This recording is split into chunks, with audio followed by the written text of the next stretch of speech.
And what better way to end this show? This is the last day of the show on day 3.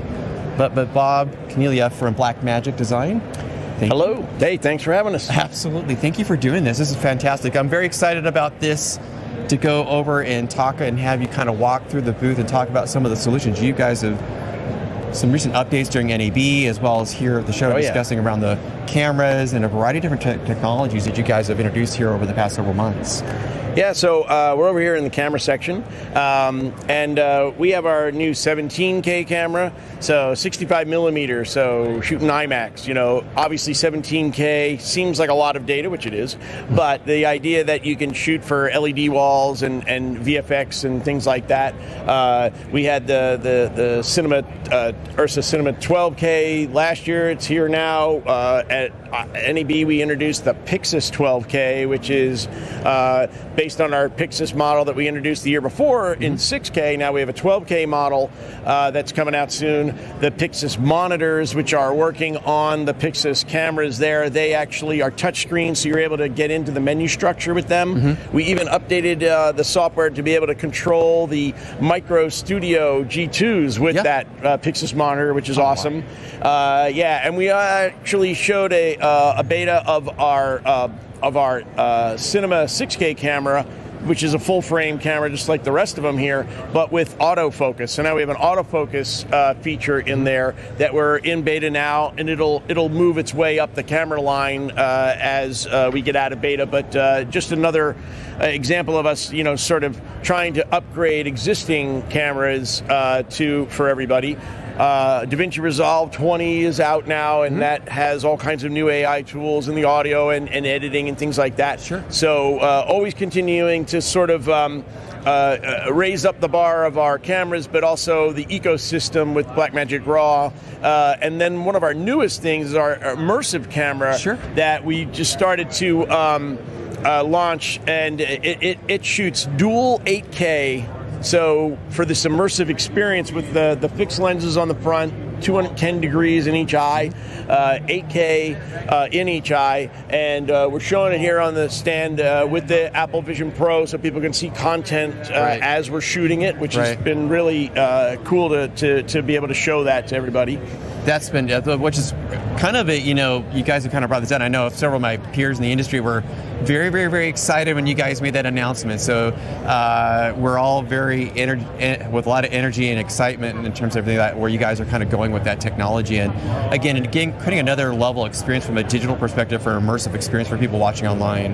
Yeah, absolutely. I think that there'll be other uses of it besides just the Apple Vision Pro, but this is where we're started. We're working with them to get that content, because at the end of the day, without the content, what good is it, right? Yeah, exactly. Yeah, but the images that we've been able to see are just amazing, and then once they're into the hands of creators, we're going to be really getting some really cool images that you just don't get in a traditional flat environment. Right, and I think that's kind of the exciting part of the industry right now, obviously with the NAB and here and other events, but just from a technology and just the overall experience, and a lot of content creators out there, as you're hitting on, a lot of independent studios that are kind of now can leverage this, right, and really kind of explore new avenues, to your point, right, and doing that. So I think it's an exciting time to kind of see how this is coming together. Yeah, absolutely. The interest that we get from other areas that we wouldn't normally, have that, but Blackmagic is so democratized that we get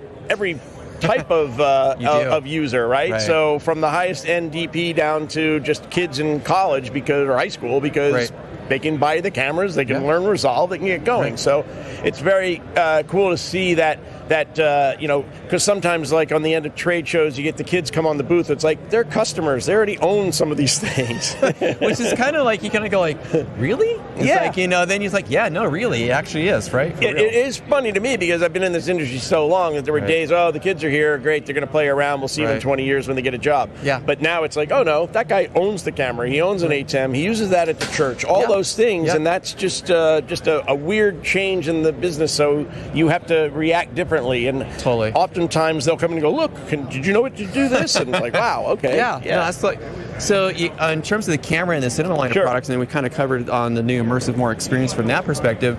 In addition, here at InfoComm this week, have you been also discussing other areas of the technology that you guys are working on? Yeah, absolutely. So SMPTE 2110 is something that we started to delve into last year, and now we have some more products. Sure.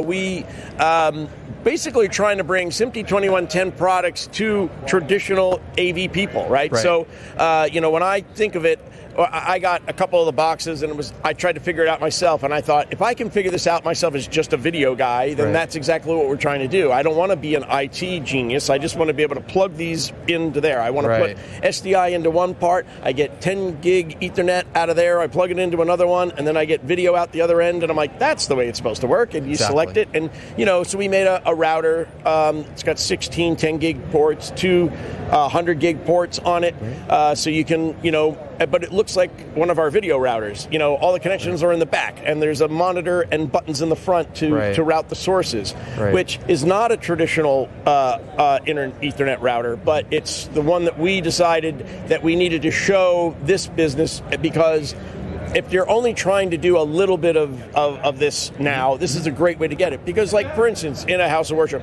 they need to hit the crying room. Well, they're doing everything traditional, but then they need to send it down 10 gig on the network to get it to another room, back to HDMI to a monitor. So those are the kind of products that we have, and we have we even rolled out a new DeckLink card that's you can put 100 gig, right? So 100 gigs are 8 lanes. That so it's a lot of power to merge more of this video over IP, but also have that traditional base that we're known for SDI and HDMI and things. And I think that's an important element you kind of hit on, because I think here at the show at InfoComm has been a lot of conversations about creating ease of use, right? Reducing the complexity in terms of the technology stack, but a lot of other areas, and that's something Blackmagic from a company historically has really worked on, not in terms from an economics perspective, but from a how to integrate, how to get to use it, get it going and ready to go.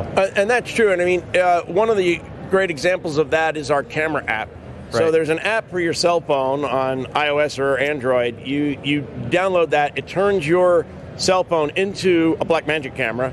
It connects through our cloud service. You can use it, and the menu structure is the same as the menu structure on all these cameras. So if you already know how to use one of our cameras, you know how to use that app. If you learn the app, you know how to use one of our cameras. So it really is just another example of our ways of getting people started. And between the free version of Resolve and the free camera app, we now put you in business. No, you really do. And for a testimonial for everybody online watching and seeing this and watch the archive, I've used it.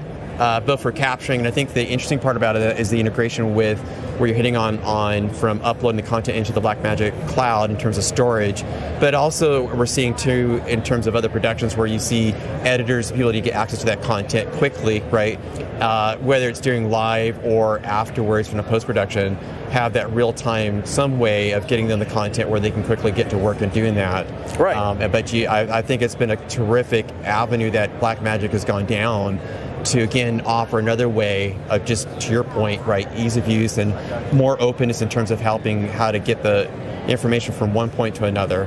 Well, yeah, and the actual movement of files through that in real time started with the camera app, and now it's into the cameras. So it was like we beta tested ourselves. But the idea then is, if everybody is using the same workflow with the same interfacing, then when a new camera comes on or a new piece of it, it's not like, oh, now we have to start over and learn again. So that's been very good about that. It's the same with our HM switchers. The software that we use from the 4 input all the way up to the 80 input switcher is the same. So once you learn it, you understand it, and it's the same. And when we first came out with the 4 input HM Mini a few years ago, guys came up and they're like, well, what is this? And is it, did we change it all? No, it's the same software. So you know how to use it. And I think that's key for a lot of them, because I think another element of here at InfoComm, especially, but other shows, is the education component of people getting educated and knowing how to get on board quickly, And especially to your point, whether it's a church or education or another area of the market where the individual themselves are maybe they're just in an area of whether they're a volunteer or other, that their skill set may not always, and so helping them get up to speed.